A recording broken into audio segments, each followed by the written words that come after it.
Hi friends, எல்லோரும் எப்படி இருக்கீங்க? நாங்கள் ரொம்ப நல்லாயிருக்கோம். நேற்று நான் இந்த வீடியோ எடுக்கையில் சரியான மழை பேஞ்சிட்டே இருக்குது எங்கள் ஊரில்.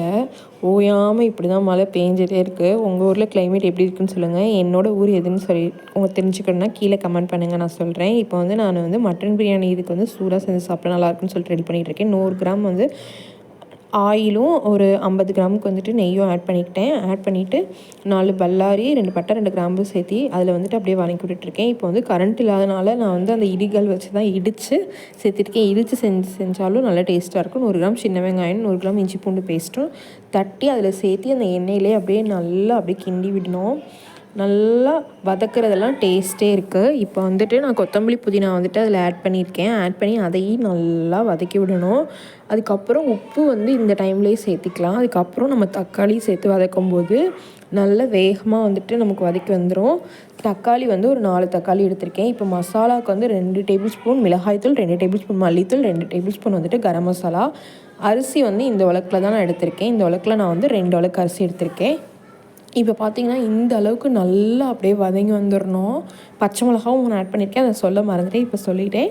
இது அப்படியே நல்லா வதக்கி விடணும். கறி 1/2 kg எடுத்திருக்கேன். ஈரலும் கறியும் சேர்த்து ஆட்டுக்கறி எடுத்திருக்கேன். மட்டன் தான் எடுத்திருக்கேன். அதையும் போட்டு நல்லா அப்படியே வதக்கி விட்டுறணும். எந்த அளவுக்கு நம்ம வதக்குறோமோ அந்த அளவுக்கு டேஸ்ட்டு. கரண்ட் இல்லாதனால அந்த லைட்டு போட்டு தான் நான் வீடியோ ஷூட் பண்ணிகிட்ருக்கேன்.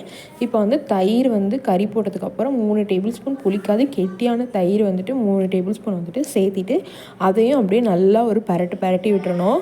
பரட்டிட்டு கொஞ்சம் மட்டன்லேருந்தே நம்ம வேக வச்சா தண்ணி வரும். அது வர வரைக்கும் நமக்கு கொஞ்சம் அந்தளவுக்கு தண்ணி வரும். அதுக்கப்புறம் நான் 2 உலக்கு அரிசிக்கு 3 உலக்கு தண்ணி சேர்க்கணும். பிரியாணி அரிசிக்கு 3 உலக்கு சேர்த்தா போதும். அதனால் இப்போயே 1.5 உலக்கு தண்ணியை இதில் ஆட் பண்ணிவிட்டு நான் எப்போயும் நீங்கள் கறி எவ்வளோக்கு வேக விடுவீங்களோ அந்தளவுக்கு வேக விட்டு எடுத்து வச்சுக்கணும். அரிசி ஊறிச்சு, அதையும் தண்ணி எடுத்து வச்சுக்கிட்டேன். இதில் ஒரு லெமன் வேறு சட்டியில் மாற்றிட்டு மிச்சம் 1.5 உலக்கு தண்ணியை இதில் சேர்த்திட்டு லெமனையும் இது கூட ஆட் பண்ணிவிட்டு அப்படியே விட்டுட்டேன். இப்போ ரைஸையும் இது கூட ஆட் பண்ணி ஹை ஃப்ளேமில் ஒரு 10 மினிட்ஸ் நல்லா விட்டுட்டு கொஞ்சம் பாதி தண்ணி இதாயிரும்.